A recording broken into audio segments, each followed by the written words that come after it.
video. We're going to do a thing called the one arm throw. Now before you all start typing and shouting and telling, listen, we have this philosophy that we can do with one hand, you do with two, we can do with two hands, you can do with one, if you can do this, we adapt everything. One hand is not better than two hands are not better than one. This is just a principle, a technique, you put in your toolkit, situation arises, you take it out, you use it. So this is just a one-handed throw. Some people like two-handed, some people like one-handed. Yeah. I myself can do it with no hands. That's a different story. I'll tell you when you're older. Okay. There will be a series of these, and we're going to do these left-handed and right-handed.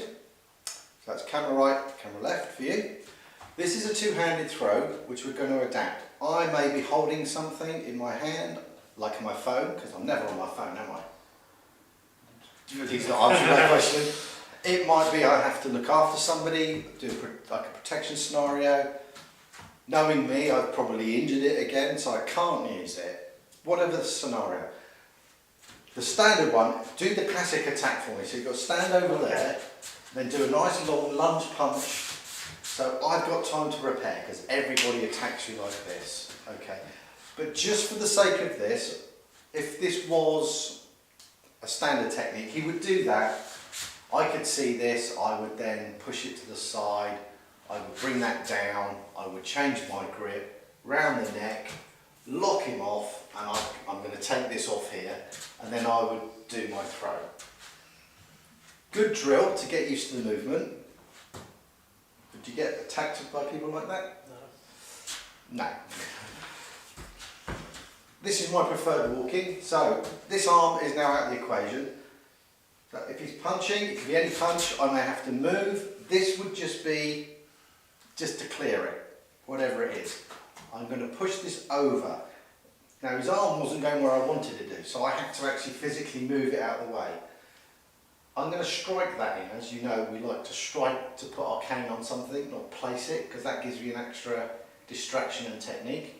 Bearing in mind I've probably kicked him in the ankle, knee, shin, groin, if I was good, face, but I'm not. So this is out of the equation, so I'm going to pull and step round him. So I'll show you this in a different angle. My shoulder is going to push him, and my hip is going to be my lever point. He's put his hand there to stop himself from being choked, but I did it that way because this will fall off his neck as he's falling, and I'm not going to cause him any grievous bodily harm. I just want to throw it. So Callum goes here. So we have the attack, it could be anything. If he grabs me, ready to punch, this would be ideal to take him out of the way, to slide on. I've stepped, and as you can see I'm pushing, I'm hip checking him, and then I'm going to drop my weight, go through down. I'm just going to control him.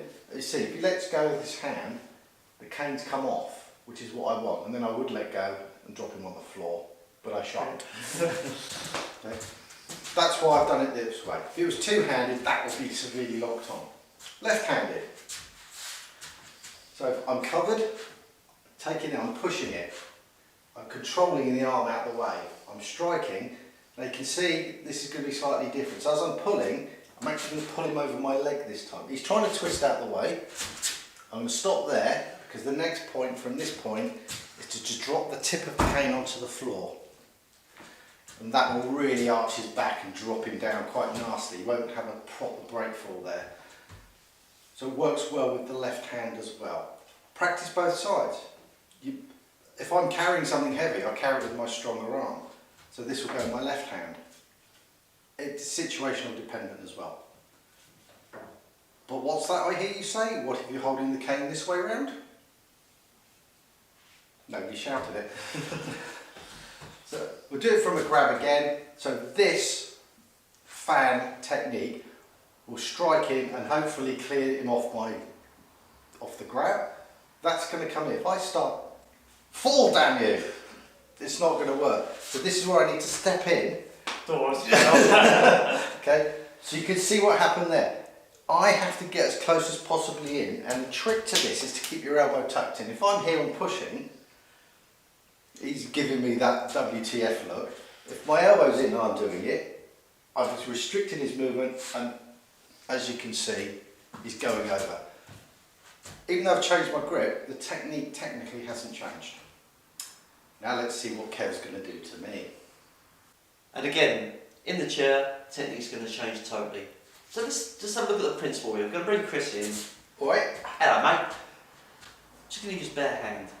So the idea is that I want to get this over that side. I'm using my left hand.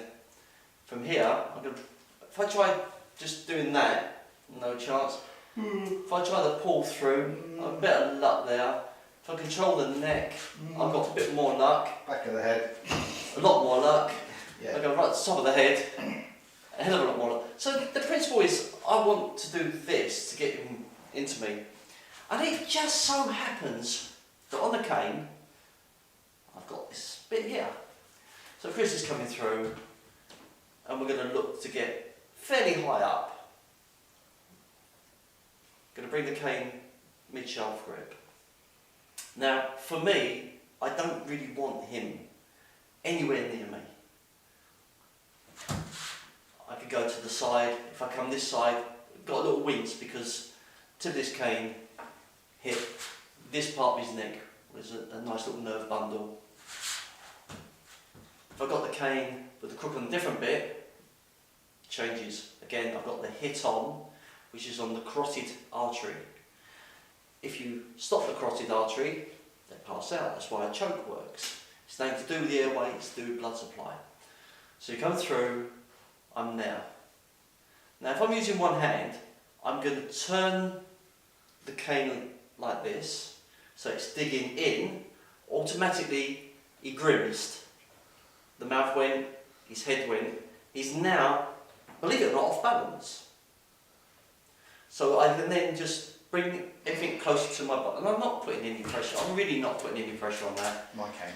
And as Chris and I have done in the previous video, we don't fall for each other. If it's not working, he'll just laugh at me.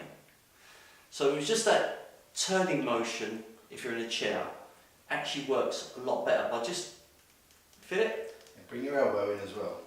And there it is. There we go. Okay, so we mentioned the elbow, but that was the difference there. I could resist.